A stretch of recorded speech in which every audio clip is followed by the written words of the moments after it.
परं चैव उत्तमम् देवीं सरस्वतीं व्यासं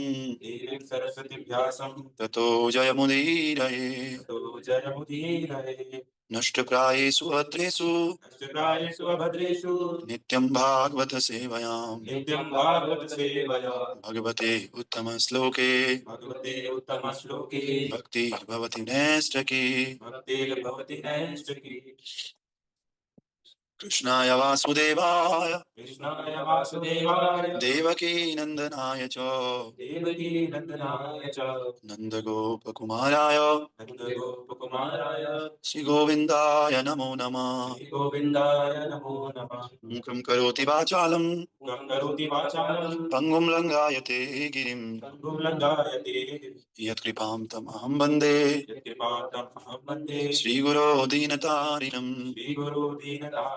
श्रीपरमानन्दमाधवं श्रीकृष्ण चैतन्य ईश्वरं गुरुवे गौरचन्द्राय राधिकाय तदालये कृष्णाय कृष्णभक्ताय तद्भक्ताय नमो नमः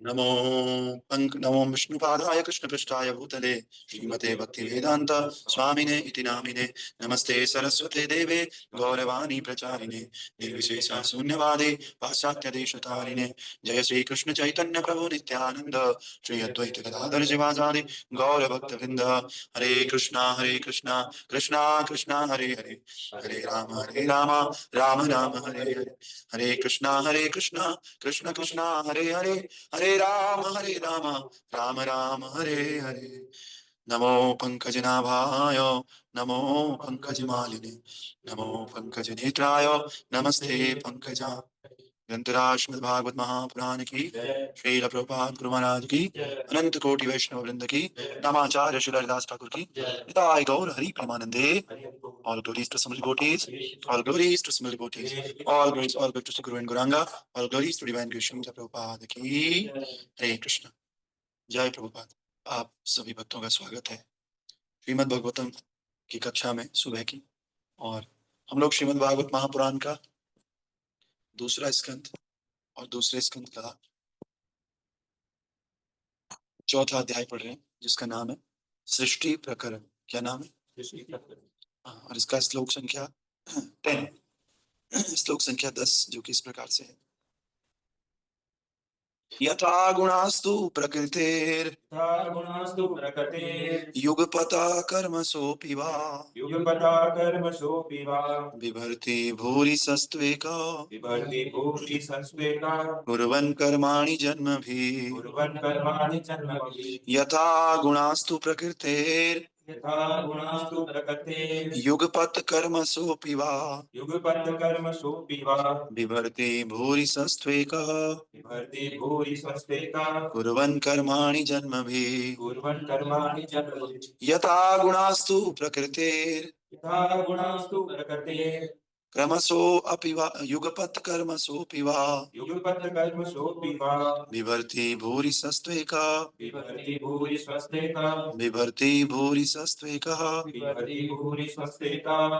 कुर्वन् कर्माणि जन्मभिः। हरि बोल। हरे कृष्ण। यथास्तु प्रकृतेः युगपत्कर्मशोऽपि वा विभाति पुरुषस्ते कर्माणि जन्मभिः। हरे कृष्ण। तो यथा गुणास्तु प्रकृतेर युगपत् कर्मसोऽपि वा विभर्ति भूरि सस्त्वेकः कुर्वन् कर्माणि जन्मभिः। है ना, ये श्लोक है। ये तो 9 वाला श्लोक है। तो आज वैसा हमारा 10वां श्लोक था, है ना। हमने 9th वाला पढ़ लिया। तो 10वां इस प्रकार से है। विचिकित्सित में तन्मे ब्रवीतु भगवान यथा शाब्दे ब्रह्मणि निष्णातः परस्मिन् स भवान् खलु। विचिकित्सित में तन्मे ब्रवीतु भगवान यथा शाब्दे ब्रह्मणि निष्णातः परस्मिन् स भवान् खलु। तो कल हम लोगों ने देखा था कि पूर्ण पुरुषोत्तम भगवान एक है ना। चाहे वे प्रकृति के गुणों से अकेले कार्य करें या एक साथ कई रूपों में विस्तार करें या प्रकृति के गुणों के निर्देशन हेतु बारी बारी विस्तार करें, भगवान एक ही है वास्तव में। दूसरी कोई सत्ता हो नहीं सकती। लेकिन कह रहे हैं हो सकता है वो कभी कभी अकेले कार्य करे, हो सकता है कभी कभी वो अपनी शक्तियों के माध्यम से कार्य करे, कभी कभी वो अपनी अलग अलग शक्तियों के माध्यम से बारी बारी कार्य करे, उनकी मर्जी, उनकी इच्छा है ना। लेकिन सार वस्तु क्या है कि भगवान एक है। एको ब्रह्मा द्वितीय नास्ति, एक ही भगवान है, दूसरे कोई है ही नहीं। दूसरे जो भी हैं या तो उन्हीं के अंश अवतार हैं, या अवतार के अवतार हैं, या कला अवतार हैं, लेकिन सब उन्हीं से ही निकले हुए। Primary source is only one, that is Krishna. कौन सा श्लोक है? एते चांस कलापंसम कृष्णस्तु भगवान स्वयं इंद्रारि व्याकुलम लोकम मृडयंती युगे युगे, है ना। तो इस प्रकार से कल हमने देखा कि भगवान ऐसे ऐसे निर्देश करते हैं, भगवान गाइड करते हैं, डायरेक्ट करते हैं। भगवान क्या करते हैं? हमारे जीवन में डायरेक्शन किसका है? भगवान का है, सीधे सीधे, है ना। तो आज का जो श्लोक है, इस श्लोक का अर्थ इस प्रकार से है। क्या है अर्थ? तो ये लिखा हुआ है, कृपया इन सारे संशयप्रद प्रश्नों का निवारण कर दें। ये पूर्ण नहीं करना था, थोड़ा एक कम कर लो, ठीक है। तो कृपया इन सारे संशयप्रद प्रश्नों का निवारण कर दें, क्योंकि आप न केवल वैदिक साहित्य के परम विद्वान एवं अध्यात्म में आत्मसिद्ध हैं, अपितु आप भगवान के महान भक्त भी हैं। अतएव आप भगवान के ही समान, है ना। तो ये क्या कह रहे हैं? कह रहे हैं कि ये कौन कह रहा होगा? ये अभी कौन बोल रहा है? कुछ लिखा नहीं, ये भी गलत है। ऑनलाइन भक्त कोई बता सकता है मुझे लिख करके या बोल करके, ये कौन बोल रहे हैं? कोई उत्तर दे सकता है? हम लोग कल से परसों से पढ़ रहे हैं, ये कौन बोल रहे हैं अभी?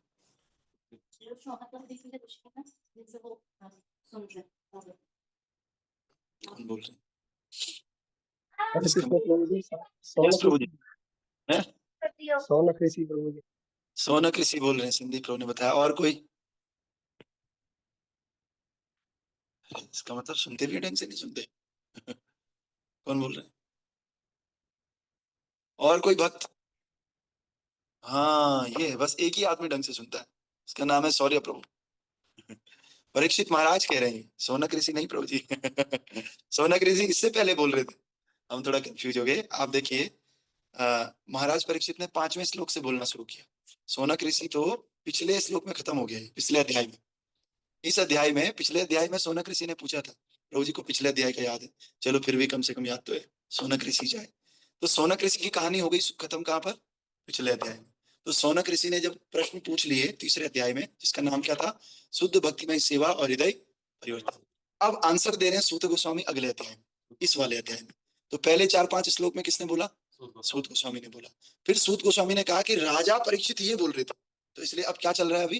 राजो उवाचो, क्या? हाँ, राजा बोल रहे हैं, परीक्षित महाराज बोल रहे हैं, है ना। तो परीक्षित महाराज क्या कह रहे हैं भैया? परीक्षित महाराज ने पहले कल खूब भगवान का ग्लोरिफिकेशन किया और बोला कि आप तो बहुत विद्वान हो, कृपा करके आप हमें ये सब बताओ। सुखदेव गोस्वामी को बोल रहे हैं, है ना। तो ये भागवतम थोड़ा सा टिपिकल है। कैसा है? कभी सूत गोस्वामी आ जाते हैं, कभी परीक्षित महाराज सुखदेव गोस्वामी का आ जाता है बीच में, कभी फिर से अचानक सूत गोस्वामी आ जाते हैं, समझ रहे? तो थोड़ा सा ध्यान देना होगा।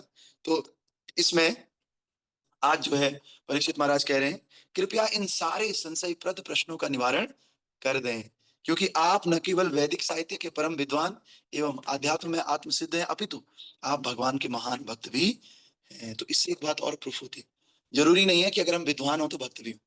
कभी कभी कोई विद्वान होता है लेकिन भक्ति का उसके अंदर लेस मात्र भी नहीं होता, तो वो विद्वता किसी काम की है नहीं। होती पढ़ पढ़ जग मुया, पंडित भया न कोई, 2.5 अक्षर प्रेम के पढ़े सो पंडित होय। लोगों ने खूब किताबें रट डाली, पढ़ डाली, लेकिन वो पंडित नहीं बन सके आज तक। क्यों? पंडित तो वो होता है जो प्रेम को जानता। अब इसका मतलब ये भी नहीं है कि आप पढ़ना ही छोड़ दो, है ना। आप ग्रंथों को मत पढ़ो, ग्रंथों को पढ़ो, लेकिन ज्यादा महत्वपूर्ण क्या है? प्रेम करना। उन ग्रंथों को पढ़ करके हमें प्रेम करना आना चाहिए। इसीलिए 2.5 आकर प्रेम के पढ़े सो पंडित वो वास्तव में पंडित है ना। तो दूसरा, अतएव आप श्री भगवान के समान ही हैं। इसीलिए भगवान के भक्त किसके बराबर है? भगवान के समान ही है। ऐसा नहीं है कि भक्त को देख लिया तो भगवान की तरह अल्टर में बिठा दो, अभिषेक करा दो, पूजा पाठ कर दो उनकी। ऐसा नहीं, कहने का मतलब भगवान के जैसे ही है ना। भगवान तो नहीं है, लेकिन भगवान के जैसे होने में अंतर होता है ना। तो हमें सम्मान उनको भगवान के जैसा ही करना चाहिए, है ना, भगवान के भक्तों। तो तात्पर्य भाई अर्चनीय वंदनीय प्रातः स्मरणीय जगत गुरु श्री प्रभुपाद जी, श्री प्रभुपाद की जय। एक बात क्लियरली सोच के चलिए कि इस पूरे भागवतम में 2 जगह सभा चल रही है। एक तो चल रही है नैमिषारण्य में, जहाँ पे सूत गोस्वामी और सौनक ऋषि, तो सौनक ऋषि प्रश्न पूछ रहे हैं उनसे, है ना। तो इसीलिए अभी संदीप प्रभु ने उनका याद आ गया, सौनक प्रभु का सौनक ऋषि का, है ना। तो चलो, एक सभा वो है, और दूसरी सभा क्या है, परीक्षित महाराज और सुखदेव गोस्वामी। यहाँ परीक्षित महाराज पूछ रहे हैं किससे, सुखदेव गोस्वामी। तो पलटा पलट जाता है भागवतम में, कभी ये दोनों वाली सभा का जिक्र होता है, कभी इस सभा वाला जिक्र होता है ना। आई वॉज कॉलिंग यू, ठीक है। तो ये सभा का जिक्र इसलिए होता है। तो कह रहे हैं कि आप हमारे सारे प्रश्नों का क्या कर दो, निवारण कर दो। यही बात कौन बोल रहा था, सौनक ऋषि और सारे ऋषिगण सूत गोस्वामी को इसी बात को पूछ रहे थे कि आप हमारे प्रश्नों का उत्तर दे दो। यही प्रश्न कौन पूछ रहा है, परीक्षित महाराज पूछ रहा है, किससे, सुखदेव गोस्वामी से, है ना। इसको थोड़ा कम कर दो बेटे, इफ पॉसिबल, एक कम कर दो बस, है ना, ठीक है। नहीं होगा तो फिर बढ़ा देना, ओके। तात्पर्य भाई अर्चनीय वंदनीय प्रातस्मरणीय जगत कुशल प्रभुपाद की जय। दूसरी इन्होंने क्या बात आज प्रूफ करी, केवल विद्वान होने से काम नहीं चलता है ना। साथ में क्या होना चाहिए, भक्त होना चाहिए। अगर भक्ति के साथ कोई विद्वान है तो ठीक है, फिर चलेगा। लेकिन खाली विद्वान है, भक्त नहीं है, तो फिर उस विद्वता का वो गलत फायदा भी उठा सकता है कभी, है ना। तो इसलिए आइए, तात्पर्य भाई अर्चनीय वंदनीय प्रातस्मरणीय जगत कुशल प्रभुपाद जी द्वारा, प्रभुपाद की जय। प्रभुपाद बता रहे हैं, ब्रह्म संहिता में कहा है कि परम सत्य गोविंद भगवान का सर्वोपरि व्यक्तित्व यद्यपि अद्वितीय है, यद्यपि तथापि वे अपने आप को अच्युत भाव से असंख्य रूपों में प्रकट कर सकते हैं, जो एक दूसरे से अभिन्न होते हैं। और यद्यपि वे आदि पुरुष हैं, तो भी वे सदैव युवा प्रतीत होते हैं और अस्थायी तरुण शक्ति से युक्त रहते हैं। वेदों का अध्यात्म ज्ञान जान लेने मात्र से ही उन्हें नहीं जाना जा सकता, अपितु उनके शुद्ध भक्त सरलता से उनका अनुभव कर पाते हैं। अब देखो, गूढ़ रहस्य क्या है, भगवान एक ही है, भगवान दूसरे है नहीं। लेकिन भगवान क्या करते हैं, अपने आप को एक्सपेंड करते हैं। क्या करते हैं, एक्सपेंड करते हैं ना। जैसे फ्रेंचाइजी देते हैं ना, लेकिन वो ब्रांड तो एक ही रहता है, फ्रेंचाइजी देते हैं, ठीक है।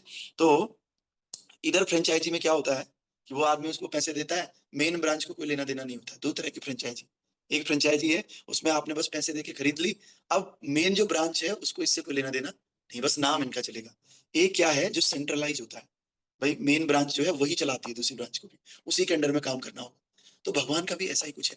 भगवान मूल भगवान तो गोविंदम आदि पुरुषम, है ना, तम अहम भजामि। भगवान श्री कृष्ण मूल भगवान है, लेकिन वो अपना क्या करते हैं, विस्तार करते हैं। और जो ये विस्तार होते हैं ना, उनमें और भगवान में कोई अंतर नहीं है ये। और यहाँ अंतर होता है, यहाँ बस नाम नाम चलता है फ्रेंचाइजी में, बाकी चलाते कोई और है ना। लेकिन यहाँ पर क्या होता है, ठाकुर जी और उनके जितने भी अनंत विस्तार है, उन विस्तार में कोई अंतर, है ना। तो दूसरी बात क्या है, भगवान आदि पुरुष है, फिर भी भगवान कैसे होते हैं, युवा प्रतीत होते हैं। हमारे भौतिक जगत में क्या होता है, जो सबसे ज्यादा बुजुर्ग होगा वो सबसे ज्यादा बुढ़ा लगेगा, है ना, वो ज्यादा एजेड हो जाएगा। जो जितना जवान होगा छोटा होगा उतना यंग लगेगा, है ना। लेकिन ऐसा नहीं होता है कृष्ण के साथ। कृष्ण जितने पुराने होते जाते हैं ना, कृष्ण वैसे के वैसे ही रहते हैं। आद्य पुराण पुरुषम नवयौवनम च। आद्य मतलब सबसे पुराने, आद्य मतलब आदि से भी आदि और पुराने, है ना। पुराण पुरुषम, पुराण मतलब सबसे पुराने, पुरुषम मतलब पुरुष, नवयौवनम च। कोई ऐसा होगा कि सबसे बुजुर्ग होगा और सबसे जवान दिखता होगा, केवल एक ही है। क्या नाम है उनका, कृष्ण गोविंद आदि पुरुषम तम अहम भजामि। जो कृष्ण सबसे ज्यादा पुराने होते हुए भी सबसे नए दिखते हैं, 16 साल के दिखते हैं बस, है ना। ऐसे कृष्ण का मैं भजन करता हूँ। ब्रह्मा जी कह रहे हैं किसमें, ब्रह्म संहिता में अपनी स्तुति में कह रहे हैं। फिर कह रहे हैं कि वेदों का कोई वेद अगर पढ़ भी लेगा ना, वेद पढ़ने से जब तक उसको शुद्ध भक्त की संगति नहीं मिली, वो भगवान का अनुभव और भक्ति का अनुभव प्राप्त नहीं कर सकता है। भक्ति का अनुभव करने के लिए पढ़ना तो है ही, लेकिन पढ़ने से ज्यादा महत्वपूर्ण क्या है, भक्तों का संग किया जाए, है ना। जैसे परीक्षित, जितने भी संत देख लो, प्रहलाद महाराज क्या इतने इंटेलिजेंट नहीं थे, खुद पढ़ ले, लेकिन नारद मुनि जैसे भक्त का संग प्राप्त हो तब आगे भक्ति में बढ़े। ध्रुव महाराज नारद मुनि का, है ना। जितने भी आज बड़े बड़े भक्त देखो ना, उनके जीवन में कोई ना कोई गुरु है, कोई ना कोई भक्त है जिसकी कृपा से वो आगे बढ़ते हैं। जबकि वो कभी कभी वो उससे भी ज्यादा इंटेलिजेंट है, समझ रहे, कभी कभी शिष्य ज्यादा इंटेलिजेंट होता है ना। गुरु स्कूल में पढ़ाता रह जाता है, टीचर आईआईटी निकाल दे, सॉरी स्टूडेंट आईआईटी निकाल देता है, तो ज्यादा इंटेलिजेंट कौन हुआ, शिष्य हुआ। लेकिन शिष्य बड़ा हो गया टीचर से बाप तो बाप ही है, समझ रहे। तो इसीलिए इसीलिए गुरु की बड़ी बहुत गहन आवश्यकता है ना। तो इसलिए भगवान के भक्त से ही भक्ति मिलती है। ज्ञान आपको किताब से भी मिल जाएगा, लेकिन भक्ति तो केवल भक्तों से ही मिलती है। भक्ति भगवान से भी नहीं मिलती, ध्यान रखना। भक्ति केवल किससे मिलती है, भक्तों से मिलती है। इसीलिए भक्तन के संग लागे रे, तेरी अच्छी बनेगी तेरी किस्मत जागेगी, भाई तेरा बड़ा भाग रे, हो तेरी अच्छी बनेगी। भक्तों के साथ लग जाओ। ये मत सोचो दीपक तलागार प्रभु कि मैं घर में बैठ के ग्रंथ पढ़ लूंगा, वेद पढ़ लूंगा, बस मेरा काम बन जाएगा। नहीं, कितने ही वेद पढ़ लो, जब तक भक्तों का संग जीवन में नहीं, एक व्यक्ति ऊपर से नहीं है कि नहीं प्रभु जी मेरे साथ है, या माता जी मेरे साथ है, या महाराज जी मेरे साथ है हर समय, तब तक नहीं हो सकता। कितने ग्रंथ हमने बचपन से पढ़े होंगे, लेकिन जो आज शेल्टर हमें फील होता है भक्तों की वजह से, वो शेल्टर पहले थोड़ी फील होता है। हर समय ऐसा रहता है कि हाँ हमारे साथ कोई बात नहीं, कोई है ना, इनसे पूछ लूंगा, इनसे कुछ भी कोई भी कंफ्यूजन है ना, ये भी कल कह रहे थे प्रभु जी। तो ऐसे ही भक्तों का संग बड़ा आवश्यक है जीवन में, है ना। तो आइए आगे कह रहे हैं, भगवान के विभिन्न रूपों के सारे विस्तार, जैसे श्री कृष्ण से बलदेव, बलदेव से संकर्षण, संकर्षण से वासुदेव, वासुदेव से अनिरुद्ध, और अनिरुद्ध से प्रद्युम्न, तथा प्रद्युम्न से पुनः द्वितीय संकर्षण, और उनसे नारायण, पुरुषावतार तथा अन्य असंख्य रूप जो नदी की असंख्य तरंगों की तरह निरंतर प्रभावित होते हैं रहते हैं, वे सब एक ही हैं। आपको पता है ना क्या होता है? सबसे पहले भगवान श्री कृष्ण से बलराम उत्पन्न होते हैं। जो असली असली जो हायरार्की है ना, हायरार्की है, सबसे पहले कृष्ण थे। कौन थे? कृष्ण। कृष्ण के बाद कौन आए? सीधे बलराम। बलराम से संकर्षण, संकर्षण से वासुदेव, वासुदेव से अनिरुद्ध, और अनिरुद्ध से प्रद्युम्न। समझ गया? चार हो गए, संकर्षण, वासुदेव, अनिरुद्ध और प्रद्युम्न, ये चार हो गए। और जो ये प्रद्युम्न है ना लास्ट वाले, इन प्रद्युम्न से दोबारा से संकर्षण बनते हैं। एक चतुर्व्यूह पहले, फिर दूसरा चतुर्व्यूह, और उनसे, हाँ ये दूसरे प्रद्युम्न, हाँ। तो ये प्रद्युम्न हो गए, फिर नारायण पुरुष अवतार बनते हैं। फिर इन चारों के बाद क्या बनते हैं? नारायण, लक्ष्मी नारायण। नारायण बाद में, सबसे पहले कृष्ण, कृष्ण से बलराम, बलराम से ये चारों, संकर्षण, अनिरुद्ध, ये जो है प्रद्युम्न और वासुदेव, इनमें लास्ट में प्रद्युम्न है। और प्रद्युम्न से फिर कौन प्रकट होते हैं? नारायण। और फिर जितने भी अवतार आते हैं ना, ये सब नारायण से, नारायण से फिर विष्णु, इस तरह से। तो हमें क्या लगता है? हमें लगता है सब कारणों के कारण सबके अवतार कौन है? नारायण ही विष्णु है। समझ रहे? ठीक है। वो किस लिए लगता है? क्योंकि ये नारायण से ऊपर का हमें पता ही नहीं। क्यों? नारायण तो कहां से आए? प्रद्युम्न। प्रद्युम्न किससे आए? वासु अनिरुद्ध से। अनिरुद्ध किससे आए? वासुदेव से। वासुदेव किससे आए? संकर्षण। संकर्षण किससे आए? बलराम से। बलराम जी किससे आए? कृष्ण से। हम कहते हैं अरे कृष्ण का अवतार थोड़ी है नारायण जी, नारायण का अवतार कृष्ण है। समझ रहे? जबकि कृष्णस्तु भगवान स्वयं, अनादि पुरुष कौन है? अनादिरादिर गोविंदम, कृष्ण है। वही कृष्ण अगर इस धरती पर आते हैं तो किसके थ्रू आते हैं? नारायण के थ्रू। इसलिए नॉर्मल लोगों को क्या लगता है? नारायण के अवतार है भैया कृष्ण तो।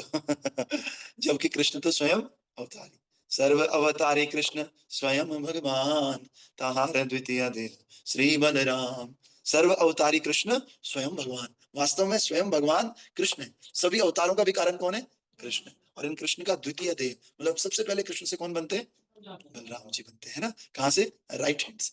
और अगर लेफ्ट की तरफ से देखें तो शक्ति के रूप में श्रीमती राधा रानी प्रकट होते हैं, है ना? है? हाँ, शोर है। ये ऑनलाइन वाले कैसे देखेंगे? ये देखो यहाँ भी, ये देखो कृष्णा है ना, देखो लेफ्ट में राधा रानी होंगी, इधर कृष्णा है, राइट में बलराम जी होंगे। तो राइट से बलराम जी प्रकट होते हैं और लेफ्ट से कृष्ण। जैसे नेटवर्क मार्केटिंग होती है ना, आपने देखा होगा, वो दो दो बनाने वाला देखा है कभी? हाँ, वो बोलते हैं दो बनाओ, एक लेफ्ट में एक राइट में, फिर वो लंबी लेफ्ट वाली चेन अलग बनेगी, राइट वाली चेन अलग बनेगी। सबसे बड़े नेटवर्क मार्केटिंग वाले कौन है? हमारे प्रभु है। कृष्ण है सबसे बड़े नेटवर्क मार्केटर।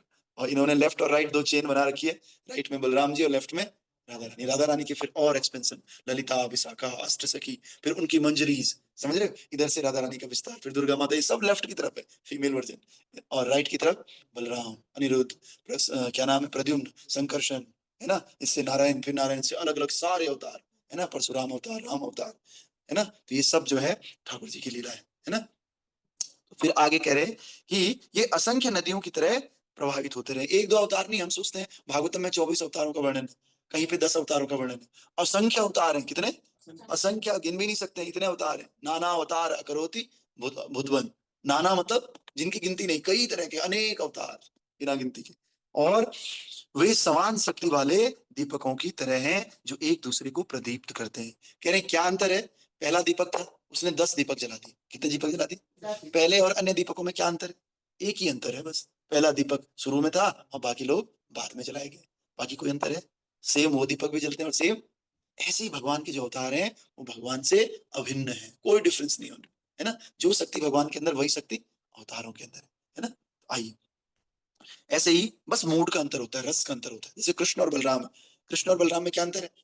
कृष्ण भी तो वही शक्ति है, बलराम भी वही शक्ति। इतना रत्ती भर भी अंतर नहीं है दोनों में, अगर शक्ति के अनुसार देखें, लेकिन रस का अंतर है। इनका भगवान का भाव है और बलराम जी का सेवक का भाव है कि मैं इनका सेवक हूं। तो केवल भाव का अंतर है, रस का अंतर है, बाकी शक्ति में भगवान के सारे अवतार एक जैसे। ठीक है, फिर कह रहे हैं यही भगवान की दिव्य शक्ति है। वेदों का कथन है कि वे इतने पूर्ण हैं, यद्यपि संपूर्ण जगत उनसे उद्भूत होता है, फिर भी वे ज्यों के त्यों बने रहते हैं। है ना, हम लोगों की शादी होती है, शादी होते ही एक बच्चा अगर हो गया, अरे एक बच्चे के पिताजी बन गए या माँ बन गई, हाँ थोड़ा अब तो बुजुर्ग हो गया, अब तो 3 बच्चे हो गए। समझ रहे हो? जैसे जैसे एक बच्चे होंगे, 2 बच्चे होंगे, 3 बच्चे होंगे, आदमी धीरे धीरे बड़ा होता रहेगा। बड़ा मतलब ढलने लगेगा। समझ रहे हो? लेकिन यहाँ कितने बच्चे हो गए ठाकुर जी के? असंख्य, नाना अवतार, अनेक अवतार हो गए, लेकिन ठाकुर जी ज्यों के त्यों बने हुए हैं। कितने साल के? आद्य पुराण पुरुषम नव यौवनम च, नव मतलब जैसे अभी अभी जवान हुए होंगे। समझ रहे हो? नव यौवन, 2 तरह का यौवन है। एक यौवन ऐसा है कि जो हो गया 22 25 28 30 पुराना। एक यौवन कैसा? नया, अभी तो टीनेज, अभी तो प्रकट 15 16 अभी अभी हुआ है, अभी तो बच्चा है, अभी तो ऐसे ही ठाकुर जी भी है ना। तो आगे फिर कह रहे हैं कि ज्यों के त्यों बने रहते हैं, पूर्णस्य पूर्णमादाय पूर्णमेवाव शिष्यते। समझ रहे हो? जैसे अनंत है, पूर्ण है, पूर्ण में से अगर हटा दो तब भी वो पूर्ण है, अनंत में से अनंत भी हटा दोगे ना तब भी वो क्या रहेगा? अनंत रहेगा। ऐसे हैं भगवान श्री कृष्ण। अभी तो असंख्य अवतार हो गए, इसके डबल अवतार भी हो जाएंगे तब भी वैसे के वैसे ही रहेंगे। ये ठाकुर जी की महिमा है ना। और अतएव मानसिक तर्क करने वालों के द्वारा बनाई गई भगवान की भौतिक अवधारणा की कोई वैलिडिटी नहीं है। जो लोग बोलते हैं भगवान भी तो हमारी तरह जन्म लेते हैं, भौतिक है, बोला उसकी कोई वैल्यू, प्रभुपाद खारिज कर रहे हैं, कह रहे वो ऑथेंटिक नहीं है, बेकार है वो सब। भले ही इस तरह वे मतलब भगवान संसारी विद्वानों के लिए सदैव सदस्य बने रहते हैं, रहस्य बने रहते हैं, भले ही वे वैदिक साहित्य में कितना ही पंडित क्यों ना हो। वेदे सुदुर्लभम अदुर्लभम आत्म भक्तो, कह रहे हैं वेद पढ़ने के बाद भी मैं दुर्लभ हूं अगर मुझे भक्तों के माध्यम से नहीं जाना तो। समझ गए? और अतएव भगवान संसारी विद्वान पंडितों, दार्शनिकों या विज्ञानियों की धारणा से सर्वथा परे है। वे शुद्ध भक्त द्वारा सहज गम्य है, क्योंकि भगवत गीता में भगवान घोषित करते हैं कि ज्ञान की अवस्था को पार करने के बाद जब मनुष्य भगवान की भक्तिमय सेवा में लीन होकर समर्थ बनता है, तभी वो भगवान के वास्तविक स्वभाव को समझ सकता है। यही तो भगवत गीता जो हमने कहा था, भक्त्या माम अभिजानाति, केवल भक्ति के द्वारा जान सकते हो। संसारी बड़े बड़े पंडित विद्वान भगवान को नहीं समझ पाते। आपने देखा होगा विद्वान पंडितों के पास आप जाओगे तो वो एक ही बात बोलेंगे, कोई नहीं बोलेगा भक्ति करो, कोई नहीं बोलेगा माला कितनी करते हो, बोले बेटे हाँ पढ़ाई करनी है, ठीक है, हाँ नौकरी लगेगा, अच्छा हो गया, ये क्या ग्रह हल्के चल रहे हैं, ये कोई यज्ञ कर लेना, मैं कर लूंगा तेरी पूजा, ठीक है चिंता मत। समझ रहे? ऐसे बोलते हैं पंडित लोग। लेकिन कोई किसी ने आपको ये बोला बेटे थोड़ा जप कर लिया कर सुबह उठ के, थोड़ा तो भागवतम पढ़ लिया कर, गीता ही पढ़ लिया कर, अरे उन्होंने खुद नहीं पढ़ी, कहाँ से बोलेंगे? समझ रहे? तो इसलिए हम सबको पंडित नहीं बनना है, विद्वान नहीं बनना है, क्या बनना है? भक्त बनना है ना। क्यों क्यों बनना है भक्त? भक्त के वश में भगवान, भक्त के वश में रहते हैं भगवान, पंडित के वश में नहीं रहते, विद्वान के वश में। किसके वश में रहते हैं? भक्त के वश में रहते हैं। क्योंकि भक्त उनकी भक्ति के अलावा ना तो कुछ सोचता है और ना दूसरे को प्रवचन कर पाता है, खुद भी उनकी भक्ति करता है, दूसरे को भी क्या बोलता है? प्रवचन। लेकिन पंडित विद्वान लोग क्या करते हैं? खुद भी ये दमड़ी, खुद भी दमड़ी के पीछे, इसलिए दूसरे को भी दमड़ी का ज्ञान देते हैं कि कैसे दमड़ी कमानी। है ना, दमड़ी कहीं और सीख लेंगे, भैया तुम ये बताओ कि जीवन में भगवान को कैसे प्राप्त किया जाए। है ना, दमड़ी के लिए तो दुनिया भर के लोग 3-3 लाख रुपए दे रहे हैं, 2.5 लाख रुपए, इसलिए तो दे रहे हो तुम दमड़ी कमाने के लिए। है ना, इन्होंने भी दिए ही कुछ ना कुछ पैसे, स्कूल में दिए, फिर कोचिंग में दिए, है ना। तो दमड़ी तो कहीं से भी सीख लेंगे, बस भगवत प्राप्ति सीखनी है। ये हमारे सामने 2-2 ले लोग हैं एक ही प्लेटफॉर्म पे, दोनों की वीडियो ऑन है, इन्होंने भी खूब दमड़ी दिया है। दमड़ी मीन्स पैसा, है ना, सीखने के लिए। और फिर आगे कह रहे हैं कि तभी ये भगवान के वास्तविक महत्व को समझ सकता है। जब तक मनुष्य भगवान के भक्तिमय सेवा में प्रवृत्त नहीं होता, तब तक वो भगवान या उनके पवित्र नाम रूप लक्षण लीला इत्यादि के विषय में कोई स्पष्ट धारणा प्राप्त नहीं कर, मतलब थोड़ा थोड़ा समझ लेगा, लेकिन क्लियर मुझे करना क्या है जीवन में, भगवान की प्राप्ति कैसे होगी, ये केवल भगवान का भक्त बताएगा बस। है ना, भगवत गीता का ये कथन कि सबसे पहले मनुष्य अन्य सारी व्यस्तताओं से मुक्त होकर के भगवान की शरण में जाए, ये बताता है कि मनुष्य को बिना किसी शर्त के भगवान का शुद्ध भक्त होना चाहिए। बोलते हैं ना अनकंडीशनल लव, क्या बोलते हैं? हाँ, ऐसा कृष्णा के लिए होना चाहिए। है ना, और तभी वो भक्तिमय सेवा के बल पर उन्हें जान सकता है। भगवान को जानने का एक ही तरीका है, यहाँ से किताब ले गए, उल्टा पुल्टा पढ़ लिया, अपने माइंड से बहुत समझ लिया, हो गया प्रभु जी मैं तो जान गया भगवान को। ये नहीं है तरीका। तरीका क्या है कि आप भक्तिमय की सेवा अगर आपके अंदर है, भक्तिमय सेवा आपके अंदर है, उसके बल पर आप भगवान को जान सकते हो। जितना सेवा करते जाओगे, सेवा करते जाओगे, और सेवा करना सबसे बड़ी सेवा क्या है? सुनना, भक्तों को सुनना। आप भक्तों को सुनोगे, उनके आधार पर और सेवा करोगे तो भगवान को जान पाओगे। है ना। आइए फिर कह रहे हैं, पिछले श्लोक में महाराज परीक्षित ने स्वीकार किया कि भगवान बड़े से बड़े विद्वानों के लिए भी अचिंत्य। इससे पहले वाले श्लोक में क्या बोला था कि आप तो विद्वानों के लिए भी क्या हो, अचिंत्य हो। बड़े बड़े विद्वान आपको नहीं समझ पाते, तो वे श्रील सुखदेव गोस्वामी से अपने उस अपर्याप्त ज्ञान को स्पष्ट करने का अनुरोध क्यों करते हैं? इसका कारण है श्रील सुखदेव गोस्वामी ने केवल वैदिक साहित्य में प्रकांड विद्वान थे, अपितु वे महान स्वरूप सिद्ध पुरुष और भगवान के शक्ति संपन्न भक्त भी थे।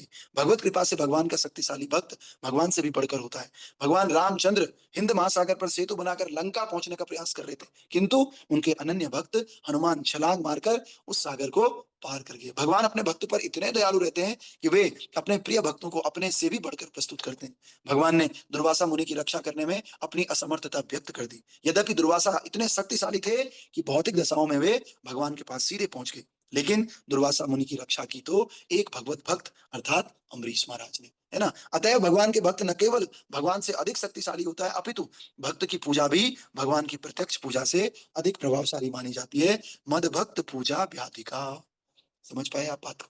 कह रहे हैं जब विद्वान और पंडित इनको पूरा ज्ञान रहता ही नहीं है भगवान का, तो फिर ये सुखदेव गोस्वामी से प्रश्न क्यों कर रहे हैं? जब इन्हें पता है विद्वानों को पंडितों को ज्ञान रहता ही नहीं। तो इसका उत्तर प्रभुपाद जी खुद दे रहे हैं। प्रभुपाद जी कह रहे हैं वो केवल विद्वान और पंडित नहीं थे, वो क्या थे? भगवान के भक्त भी थे। और भगवान के भक्त भगवान से शक्तिशाली होते हैं। क्यों होते हैं? क्योंकि भगवान उनको शक्तिशाली बनाते हैं। भगवान सारा क्रेडिट किसको देते हैं? भक्त को देना चाहते हैं। जो काम भगवान से नहीं होगा ना, भक्त को बोल दो हो जाएगा। समझ रहे? भगवान स्वयं आए किसके रूप में? चैतन्य महाप्रभु के रूप में। कितने कंट्रीज में चैतन्य महाप्रभु ने प्रचार कर लिया? कितने कंट्रीज के लोग भक्त बने? कुछ भी नहीं, भारत के भी पूरे नहीं बने। समझ रहे हो? ठीक है, लेकिन उन्हीं चैतन्य महाप्रभु के कृपा पात्र जब शिला प्रभुपाद आए, कौन? अब कितने कंट्रीज में? ऑल ओवर वर्ल्ड में प्रचार है। जो भगवान ने नहीं किया वो भगवान के भक्त ने नहीं किया। कृपा किसकी? भगवान की। लेकिन क्रेडिट किसको? भक्त को दे दिया। इसीलिए क्या कह रहे हैं? भक्त के बस में है भगवान। इसलिए कई बार घर में जो बच्चा होता है ना, कह रहे वो कहता है तड़ से, नहीं मैं बोलूंगी तो हो जाएगा, मैं करवा दूंगी। समझ रहे? हाँ। तो कल किसी को भक्त ने हमें कहा था कि कोई उनको सेवा के लिए गाड़ी चाहिए। तो एक मेरा स्टूडेंट है, तो स्टूडेंट है, अकेला लड़का है माँ बाप का, तो उसको उनके घर में होगी कोई गाड़ी इस तरह की। तो मैंने कहा बता दे। देखो पापा तो नहीं बेचना चाह रहे, दादा भी नहीं बेचना चाह रहे, पर सर मैं बोलूंगा तो क्यों नहीं करेंगे, देंगे वो। समझ रहे हो? जबकि न एक ढेला ही नहीं कमाता है, एक पैसा नहीं कमाता है वो। तो कह रहा है कि क्या मैं बोलूंगा तो हाँ मनाऊंगा मैं उनको। समझ गए क्यों? क्योंकि क्या है? बस प्रेम है। समझ रहे? ऐसे ही भक्त का प्रेम किससे होता है? भगवान से। भगवान नहीं चाहते, लेकिन भक्त क्या बोलता है? चिंता मत कर, मैं हूं ना, मैं बोलूंगा भगवान से। क्योंकि भगवान से कनेक्टेड रहते हैं नित्य प्रति। किसके रूप में? उनके नाम के साथ, उनकी लीलाओं के साथ, उनके ग्रंथ को पढ़ते हैं, है ना, उनकी डिटीज का वर्शिप करते हैं। डिटीज तो भगवान ही है ना, साक्षात भगवान। तो इस सेवा जब करते हैं तो इनसे आदान प्रदान होता है और भक्त के बस में होता है ना। तो भागवतम में भगवान कह रहे हैं कि स्वराट, पहले श्लोक में कह रहे हैं कि मैं किसी के बंधन में नहीं रहता, लेकिन वही भगवान आगे जाकर के भक्त के बंधन में रहते। कभी बार ऐसी घटनाएं भगवान ने मना कर दिया, नहीं तुम्हारा योग नहीं है ना, तुम्हें तो बच्चे मिल ही नहीं सकते, लेकिन भगवान के भक्त ने आकर के बच्चे दे दिए। भगवान को भी बाद में पता चल रहा है, अच्छा दे दिए दे दिए। समझ रहे हो? हाँ, ऐसे होता है। इसलिए भगवान से ज्यादा शक्तिशाली कौन? भगवान के भक्त। अब ये मत बोलना कि नहीं ये तो भक्तों को ज्यादा बड़े बड़े भगवान ही है, लेकिन भगवान की कृपा से ही भगवान के भक्त ज्यादा बड़े। इसीलिए भगवान से भी ज्यादा बड़ी पूजा किसकी? भगवान के भक्त की। आप किसी के पापा को बुला दो, उनका बर्थडे बर्थडे सेलिब्रेट करा दो, और उनके छोटे बच्चे का सेलिब्रेट करो जरा, वो किस में ज्यादा खर्च करेंगे? हैं? किसको ज्यादा अच्छा मानेंगे? जिन्होंने बच्चे के बर्थडे में खूब बच्चे को प्यार किया। वो सब बच्चे को कर रहे हैं, गिफ्ट बच्चे को दे रहे हैं, है ना, खाना पीना दुलार प्यार सब बच्चे को मिल रहा है, लेकिन पापा ऑटोमेटिकली खुश हो जा रहे हैं। ऐसे ही भगवान के भक्त भी, भगवान के भक्त को अगर आप पूजा करते हो, भगवान के भक्त का कहना मानते हो, उनकी सेवा करते हो, भगवान बोलते हो मेरे भक्त का कर रहा है, क्योंकि तुम्हारा हृदय सदा गोविंद विश्राम, गोविंद कहे ना मोरा वैष्णव परान, है ना। तो भगवान के भक्त के हृदय में हमेशा कौन रहते हैं? गोविंद रहते हैं। उसकी, मैं तो कह रहा हूँ हृदय में नहीं, उसके सोच में, उसके घर में, उसके ऑफिस में, हर जगह भगवान रहते हैं। समझ रहे हो? और गोविंद क्या कहते हैं? गोविंद कहे न मोरा वैष्णव प्राण। भगवान के प्राण बसते हैं किसमें? भक्तों में, है ना।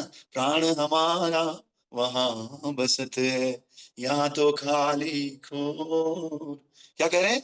भक्त भी तो यही कह रहा है, ऐसा नहीं खाली भगवान की तरफ से ही प्रेम है, भक्त की तरफ से प्रेम है, इसलिए भगवान की तरफ से भी प्रेम है। भक्त भी कह रहा है यहाँ तो मेरा क्या बसता है? बस प्राण। करना पड़ता है काम धंधा, क्या करें, शरीर को चलाना है, शरीर का भी धर्म है। बाकी हमारा प्राण कहाँ बसता है?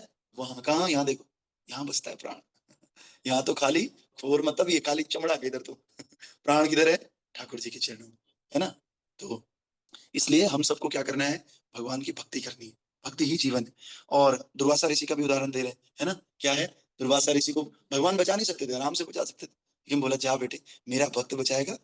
कई बार देखता हूँ हमारे घर में भी, हाँ, हमारे घर में भी और जगह भी होता है, नहीं मम्मी या पापा क्या बोलते हैं, बेटे से पूछूंगी, अरे ये बेटे से पूछूंगा, अरे बेटे को तुमने जन्म दिया है, बेटे की क्या विसाद है तुम्हारे सामने, लेकिन तुम बेटे से पूछोगे जैसे वो बोलेगा, समझ रहे हो, क्यों, प्रेम, क्या है, प्रेम है। उसी तरह से इन्होंने कहा कि भाई अगर अम्बरीश महाराज बचा सकते हैं तो ठीक है, वरना नहीं, है ना। तो इसलिए हमें भक्त बनना है और भक्तों के चरणों में ज्यादा रहना है।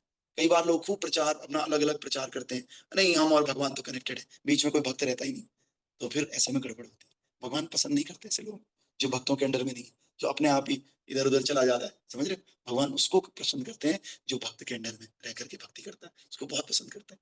इसीलिए आगे कह रहे हैं, दूसरा ये भी था, भगवान पुल नहीं बना सकते क्या, राम जी पुल नहीं बना सकते समुद्र में, आराम से बना सकते हैं, उनके लिए क्या बड़ी बात है। लेकिन उनने किसको क्रेडिट दिया, हनुमान को, जिस सागर को बिना सेतु के लांग सके ना राम, लांग गए हनुमान उसी को लेके राम का नाम।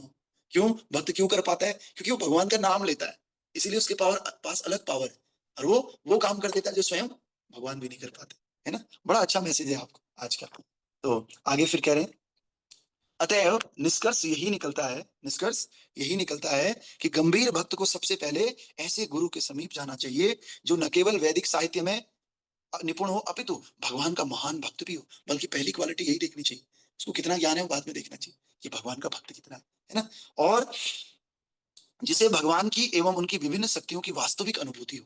ऐसे भक्त गुरु की सहायता के बिना कोई व्यक्ति भगवान के अध्यात्म विज्ञान में प्रवेश नहीं कर सकता। श्रील सुखदेव गोस्वामी जैसे प्रामाणिक गुरु न केवल भगवान की अंतरंगा शक्तियों के विषय में बताते हैं, अपितु वे ये भी बताते हैं कि वे किस तरह अपनी बहिरंगा शक्तियों के साथ रहते हैं, है ना। अंतरंगा शक्ति में भगवान की लीलाएं उनके वृंदावन के कार्यकलापों के रूप में प्रदर्शित होती है, किंतु उनकी बहिरंगा शक्ति के कार्यकलाप उनके कारणोदक्षाय विष्णु, गर्भोदक्षाय विष्णु तथा क्षीरोदक्षाय विष्णु के रूपों में प्रकट होते हैं। तो देखो भगवान की दो शक्तियां, एक अंतरंगा और एक बहिरंगा। अंतरंगा शक्ति भगवान की श्रीमती राधा रानी की अध्यक्षता में, कहां पर, वृंदावन की जितनी भी लीलाएं है ना, वो सब किसके किसके अनुसार होती है, अंतरंगा शक्ति के। बहिरंगा शक्ति के अनुसार भगवान विष्णु, गर्भोदक्षाय विष्णु, क्षीरोदक्षाय विष्णु, कारणोदक्षाय विष्णु, इनके रूप में होती है। क्योंकि जितने भी यज्ञ कर्म कांड होते हैं सब किसके निमित्त होते हैं, विष्णु के निमित्त। कभी आपने सुना कर्म कांड हो रहा है, बर्थडे में किसी के ग्रह पूजन हो रहा है, वहां पे कह रहे हो श्रीमती राधा रानी की जय, हो रहा है वहां पर, नहीं होता है। राधा रानी का नाम लिया जाता है कर्मकांड में, नहीं। और लेकिन नारायण का नाम लिया जाता है, हाँ, मंगलम भगवान विष्णु मंगलम यतनो हरि मंडलम पुंडरीकाक्षाय मंगलम यतनो हरि, ऐसे बोलते हैं ना, विष्णु का नाम लेते हैं, यज्ञ करते हैं या जो भी करते हैं। तो ये विष्णु, कारणोदक्षाय विष्णु, गर्मोदक्षाय विष्णु, ये क्या करते हैं, बाहरी कार्यकलापों को भी हैंडल करते हैं, है ना। श्रील विश्वनाथ चक्रवर्ती ठाकुर वैष्णवों को उपदेश देते हुए कहते हैं कि उन्हें केवल भगवान के कार्यकलापों के सुनने में ही रुचि नहीं लेनी चाहिए, अपितु उनके पुरुष अवतारों के रूप में की गई सृष्टि तत्व की लीलाओं में भी रुचि लेनी चाहिए। केवल हमें ऐसे नहीं देखना चाहिए बस हम तो लीला सुनेंगे, हमें फिलोसॉफी भी समझनी चाहिए, तत्व भी समझना चाहिए कि भगवान के तत्व क्या है, भगवान की लीला के पीछे, है ना। और जैसा कि परीक्षित महाराज ने आदर्श शिष्य के रूप में आदर्श गुरु श्रील सुखदेव गोस्वामी से ली, केवल लीला नहीं पूछी परीक्षित महाराज ने, तत्व भी पूछा, कैसा क्यों, सृष्टि कैसे बनती है, कैसे भगवान लीलाएं करते हैं, है ना। तो हमें भी यही करना है। तो आज का मैसेज यही है कि भगवान के भक्तों के बिना भक्ति में प्रगति नहीं है, और किसी ना किसी भक्त के अंडर में हमें भक्ति करनी है, तभी भगवान खुश होते हैं, वरना भगवान खुश नहीं होते हैं, है ना। ठीक है, ग्रंथराज श्रीमद् भागवत महापुराण की, श्री प्रभुपाद गुरु महाराज की, अनंत कोटि वैष्णव वृंद की, नवाचार्य श्री हरिदास ठाकुर की, निताय गौर हरि प्रेमानंदे। किसी भक्त को कोई प्रश्न हो, कोई जिज्ञासा हो, कुछ हमने गलत बोल दिया उसको सुधारना चाह रहे हैं, तो आज देव सैनी एकादशी है ना। आज के दिन भगवान सोने चले जाते हैं ना, भगवान 8 महीने जगे रहते हैं, 4 महीने सो जाते हैं, 4 से लंबा सोते हैं भगवान। सोते तो क्या है भगवान, लेकिन योग निद्रा में जाते हैं, किसमें, हाँ, योग निद्रा तथा बचा, है ना। तो आज की जो एकादशी, आज के बाद गीता क्लासेस प्रभु जी कुछ पूछ रहे हैं, कपिल प्रभु। यस प्रभु जी। प्रभु जी, जी भगवान ने वामन अवतार में बलि महाराज को वचन, मतलब वो शायद उसके बाद बलि महाराज को वचन दिया था कि वो 4 महीने उनके यहाँ पे द्वारपाल के रूप में रहेंगे। जी तो क्या जी, ये वही टाइम है? हाँ बिल्कुल वही टाइम है। वही टाइम है 4 महीने का। तो इसलिए भगवान वहां, मतलब भक्त के लिए भगवान जा रहे हैं ना नीचे, इसीलिए जो भौतिक क्रियाएं हैं वो बंद हो जाती हैं इस समय। इस समय केवल भगवान की क्रियाएं, आप किसी कोई मंदिर बना लो चलेगा, आप खूब कीर्तन करवाओ घर में चलेगा, लेकिन आप शादी नहीं कर सकते, क्योंकि शादी बहुत ही कार्य हो गया है ना। आप बर्थडे पार्टी ये सब नहीं मना सकते आप, है ना। तो सही कह रहे हैं, दीन बंधु बलि राजा। बलि राजा को पहले अच्छा इसका मैं रक्षाबंधन के दिन बताऊंगा। पहले ही आज अगर खुल जाएगी गुत्थी तो फिर रक्षाबंधन के दिन क्या करेंगे। रक्षाबंधन आने वाला है, तो रक्षाबंधन की स्टोरी बताऊंगा। कपिल प्रो ने अच्छा याद दिला दिया, है ना। तो उसमें फिर बलि को नीचे जाना पड़ा, है ना। तो बलि जैसे ही नीचे गए तो फिर भगवान ने कहा मैं यहीं रहूंगा, क्योंकि भक्त है ना। तो ऐसे तो हो ही नहीं सकता कि भक्त के साथ भगवान कुछ बुरा करते। तो ये तो भक्त थे बलि महाराज। तो बोला कि मैं नीचे पाताल में भेज दिया, मैं कैसे रहूं। भगवान ने कहा बेटे रहना तो पड़ेगा, मैं तेरे साथ आ जाऊंगा द्वारपाल बन के, है ना। हाँ, तो फिर किसी प्रकार से नारद जी ने आए, नारद जी ने, लक्ष्मी जी परेशान हो गई कि भाई बताओ वहां चले गए, यहाँ वैकुंठ में तो है ही नहीं। तो फिर किसी तरह जुगाड़ लगाया, इनको बहन बनाया, है ना। बहन बनाया, बहन बनाकर बोला कि यार भाई मेरे पति को तो दे दे वापस दे दे भाई तू मेरा भाई है तो भाई क्या चाहेगा कि मेरी बहन और उनके पति साथ में रहे ना, तो अब तो दे दे यार पति को। फिर जाकर के भगवान को वहां से वापस लाएगा। भगवान की लीला है और कुछ नहीं। और दूसरा ये है कि भगवान समय देते हैं। देखो जगन्नाथ जी का सारा रथ यात्रा, रथ वापसी कल हो गया 5 तारीख को, तो सारी लीलाएं खत्म हो गई ना। अब क्या करें, अब क्या करें। भगवान मौका देना चाहते हैं कि चल भाई अब ये नहीं तो ये नहीं तो ये, चलो अब चतुर्मास दे देते हैं। क्या देते हैं, चतुर्मास। लो चतुर्मास में नियम पालन करो, किसी वजह से तो नियम पालन करोगे है ना। ये भारी तो नहीं है। हाँ, अच्छा लगा, ठीक है। तो इस तरह से अभी होगा, है ना। सॉरी प्रभु भी कुछ कह रहे थे। Ekadashi can we take medicine. हाँ, एकादशी में अगर तबीयत थोड़ी सी बॉर्डर लाइन से ज्यादा खराब हो रही है तो मेडिसिन लिया जा सकता है, लेकिन बॉर्डर लाइन के अंडर है तो मेडिसिन लेना उतना अच्छा नहीं है ना। लेकिन अगर थोड़ा सा भी ऐसा है, हम कंफर्टेबल फील कर रहे हैं, नहीं सह पा रहे हैं, तो दवाई लिया जा सकता है प्रभु जी, कोई अपराध नहीं लगता दवाई, है ना। इवन जो लोग बहुत ही बेड रिटर्न है, कोमा में है, या होता है ना कहीं बहुत बीमार है, वो तो एकादशी को दिन, बच्चे बूढ़े और बीमार, 3 लोग, कौन कौन, बच्चे बूढ़े बीमार, ये लोग दवाई भी ले सकते हैं और खा सकते हैं जो उनको प्रिस्क्राइब्ड डाइट डॉक्टर द्वारा लिया गया है ना। बाकी लोग जो हिस्ट पुष्ट हैं, तंदुरुस्त हैं, बस थोड़ा सा दर्द हो रहा है यहाँ पर, उसके लिए दवाई खाना ठीक नहीं है ना। ज्यादा दर्द है तो you can take medicine. Srila Prabhupada की जय। तो आज एकादशी है, आप लोग, संडे भी है, पिछली एकादशी भी संडे को आई थी 22 को, है ना। तो ये एकादशी भी संडे को आ रही है ना। तो एकादशी है, खूब आप लोग जप कीजिए। मैं तो कह रहा हूँ अगर आपके पास टाइम है, कपिल प्रभु अगर हैं क्लास में भी, सौर्य प्रभु मिल करके फिर से आज जपा मैराथन चलाइए, है ना। जपा मैराथन बड़ा नहीं, छोटा वाला चला दीजिए, दिन में 10 से 11। अभी एक जपा मैराथन तो मैं 8:30 से 10 बजे तक चलाऊंगा, है ना। उसके बाद आप लोग चलाइए 11 से 12 से 1 शाम को, है ना। तो नजदीकी मंदिर में आप जा सकते हो, आप जगन्नाथ जी का दर्शन करने के लिए, है ना। अभी आरती के समय भी जगन्नाथ जी को दिखाने लोग दर्शन करवा के, है ना, थोड़ा सा। तो जाइए मंदिर में, जहां जहां जा सकते हैं, जो जिसके नजदीक पड़ता है ना। मंदिर में जाके जगन्नाथ जी को दर्शन कीजिए, थोड़ा सा कुछ दान पुण्य कीजिए एकादशी के दिन, है ना। इससे सुकृति बनती है और भक्ति में और वृद्धि होती है। क्योंकि भजन तो हम सब लोग जानते ही हैं, हम कितना फोकस जब करते हैं ना। हमें तो पता है, मुझे अपना तो पता है, आपका नहीं पता। तो कम से कम थोड़ा दान हो जाए, जगन्नाथ जी के दर्शन हो जाए, जगन्नाथ जी के मंदिर हम अपने पैरों से चल करके जाएंगे तो थोड़ी सेवा हो जाएगी। इस सेवा से तो हमारी एकादशी सफल हो जाएगी, है ना। तो ऐसा कुछ करें, ठीक है। हाँ बेटा बोलो, ठीक है। तो अगर पॉसिबल हो जैसे तैसे हमें एकादशी करनी चाहिए।